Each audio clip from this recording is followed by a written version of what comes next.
Welcome back to the Raptors show on the Sportsnet Radio Network. I'm your host, William Luke. To be joined, Esfandiar Baraheni. Yo. We're going to talk about the offensive explosion in the league, and S is going to give you some stats, some context around just how much offense has changed in the league. Yeah. First, for kind of a point of reference here, I wrote about this for Forbes, I think, at the All-Star weekend. I got to talk to a lot of players about this, got to talk to Steph Curry, Jaylen Brown, all these types of players. There was a wide range of opinions on how to change this, if it was worth changing, everything like that. But just to give you guys some context, right? Points per game since the 2013-2014 season. In 2013-2014, teams averaged about 100. Shout out to Amit, by the way, for pulling up all these stats, my guy. Nice. Points per game in 2013-2014, the average was 101 points, right? Now, it's 115, which is big. But even to contextualize it a little bit more to this relevant era, I guess, over the last 5 years, in the 2018-2019 season, the Warriors had the #1 offensive rating in the league at 115. Mm-hmm. Now, the #1 offensive rating in the league is the Celtics at 121. Yep. Okay? Yep. The Sacramento Kings last year set the all-time record in offensive rating at 119.4 points per 100 possessions. Mm-hmm. There were, before the All-Star break, 5 teams that were beating that mark already. There's now 3, so it's shifted a little bit, but there were 5 teams that were already lapsing the Sacramento Kings from last year. 13 of the top 20 offenses in NBA history are happening this season. So the offensive explosion is just out of this world, especially this year. Tim Bontemps from ESPN also covered this. He had a really, really great stat I wanted to bring up to you. The space that's covered by defenses has increased by about 5% just since the 2021-2022 season. What does that mean? So the surface area that a team has to guard has increased by 5%. How they track that is ESPN stats and solutions to figure out. I imagine it was like at the three-point line. Now it's like probably a 2-3 feet above the three-point line. Sure. Yeah. And that's only from 2021, 2022. If you were to compare it, we were just watching 2001 NBA Finals highlights. Oh, man. It's like not even comparable. Yeah. Although there's some moments where you're like, hey, you can see where this is going, right? Yeah. Now the point is, do you think we have gone too far? Do you think offensive explosion has gone too far? And I guess the side note to this is, why has offensive explosion gone too far? How do you feel about all that? Yeah, I mean, first off, I appreciate the research by both you and Amit around this subject, just to give people like a sense, a context. You know what I mean? You got to think about NBA basketball in the same that you had to think about like a junior chicken. You know, you used to get 3 junior chickens for $5. Oh man, now it's don't 2 remind junior chickens me, for $5. Now it's just 1 junior chicken for $5. Yeah. You know what I mean? You can't even get the spicy Thai sauce on it. They took it away. I'm sorry, that's just me talking about McDonald's. Oh, where you were doing that? Yeah. I gotta put your you game. on, man. You gotta respect your game. Big boy like me knows what's good. All okay. right. Sorry, go ahead. But in any case, so there's obviously a lot of factors that have gone into this, right? I think a couple things. Number one, skill-wise, it's just undeniable that players are, especially in terms of more efficient scoring, players are definitely way more skilled at things like three-point shooting. People are definitely better across the board at handling. And honestly, it's not even just the top-end players, because you could tell me, like, I don't know, man. You can't tell me, like, AI is less skilled than, like, whoever the best guard is right now, right? Or, like, SGA, whatever. SGA, yeah. AI versus SGA, the skill-wise, they're probably kind of almost similar. Yeah. It's the bottom-end players. I was watching, for some reason, a video compilation of Andre Roberson. That's just like great. That's sick. Absolutely air-mailing threes. Wide open ones from the corner where he has 10 seconds to shoot that thing and nobody's coming close to him. And this is for an OKC team that went to the conference finals. Yeah. Yeah, that was the year they went up against Steph, right? They were up 3-1 on Steph in a 73-win season with Andre Roberson shooting that from the corners. You know what I mean? Yeah, there's no more Thabo Cephalosha. There's no more. If you compare number 1 options now versus number 1 options in the past, maybe not that much advancement. Yeah. But number 4, number 5 options from this and the rest of the past, not even close. Yeah. No, I love that point because the bar has moved up. Yeah. The floor for all these guys is just the skill wise. To bring us something local, you mentioned 2013, 2014. NBA offense is averaging 100 points. Now it's 115 points. Yeah. Who was the Raptors backup center in like 2014, 2015, that range? Chuck Hayes? Yeah, Chuck Hayes. Our backup center is Kelly Olynyk. Yeah. Offensively, like, come on. Not even comparable. You know what I mean? Yeah. So, in any case, there's a skill jump. I think there's also a tactics jump. For a large time, the NBA just played as if the three-point line was there for decoration. We just watched the 2001. So in the 2001 finals, like 90% of the guys were just like on the three-point line. Not behind it, not in front of it. They were on it as if it didn't exist. They would step on it, you know, and as if that was also counting for 3 points. You used to hear back in the day, especially when you watched it, right? A guy close out to a three-point shooter, they pump fake, and then they take one dribble, fly past the closeout, and take a long two. Yeah. And they would always say, "What a smart move." Seriously, that was a smart fundamental move, right? And that was like not just the commentators like, you know, being wrong, or it's not even about that. That was just a consensus at that time. Yeah. Skill in terms of tactic wise, we have seen a progression in tactics towards where you find both efficiency and also what leads to wins. And of course, we've seen that take place after changes in tactics actually led to championships. So the Heat going small. Going to championships. Chris Bosh at the 5, et cetera. Chris Bosh at the 5. Yeah. Then you see the Spurs with their ball movement and all that, and the emphasis on the 3.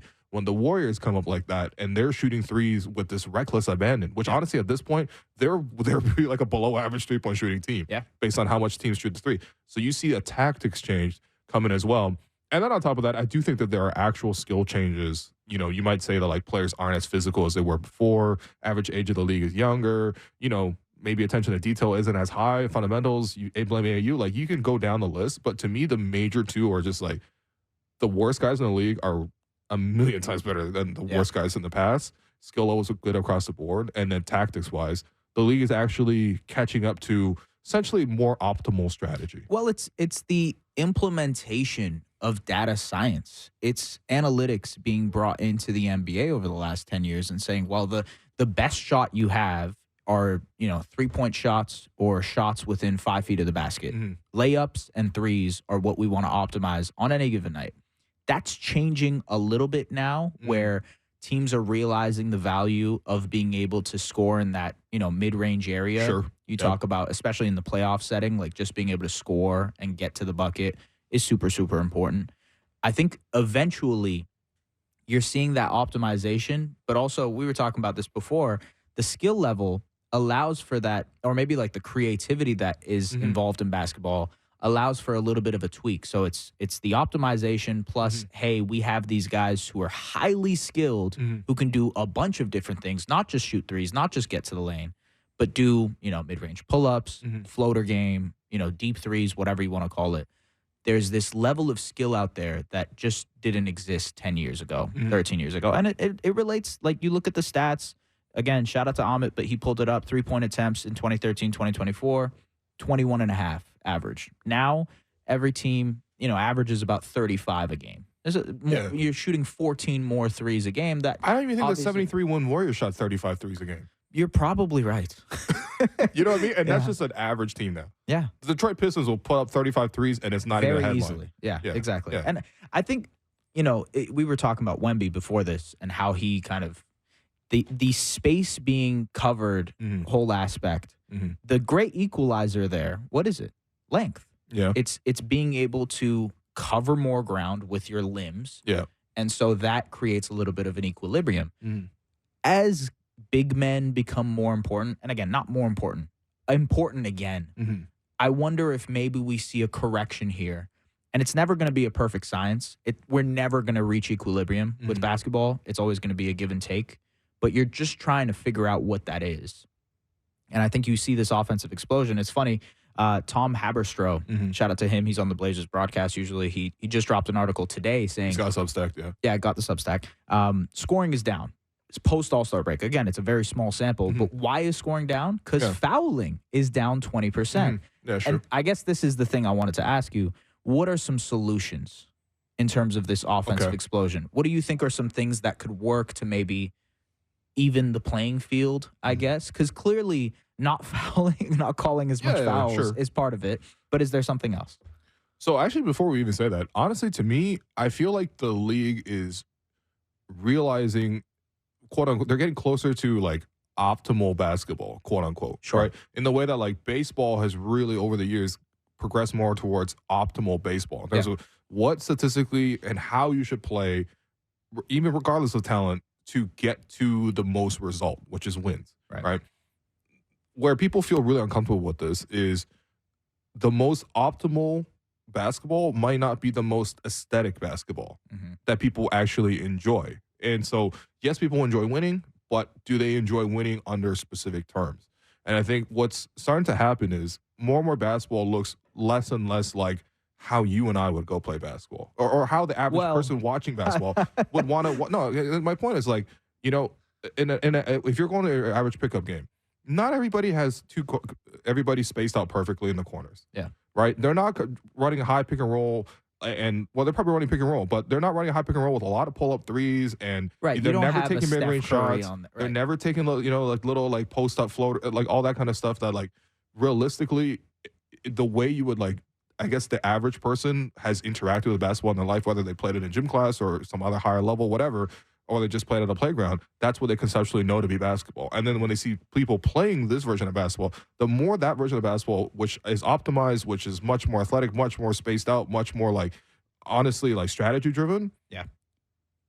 I feel like the bigger disconnect, people are going to be like, why am I watching this product? This is a different exercise. Can I read you a quote from Jaylen Brown from the same article I wrote? Yeah. Go ahead. Plug your stuff, man. Get your stuff off. Okay, listen. So this is exactly from All-Star Weekend. This is what Jaylen Brown said. I thought it was a fascinating quote in terms of what players think about what the league wants. He said, I think the league is getting what they wanted. They wanted high-scoring games, create more things that could get marketed. As a purist, for the purity of the game, I would definitely like to see more defensive rules that could be on the side of the defender. It kind of seems like it's hard to guard anybody. That's why I give such respect to guys that are committed to that side of the ball. Sure, yeah. So that's fair. That's totally fair. I think there's he has a commercialization of the game too that I think has gone hand in hand with the optimization of the game too. Right. Yeah.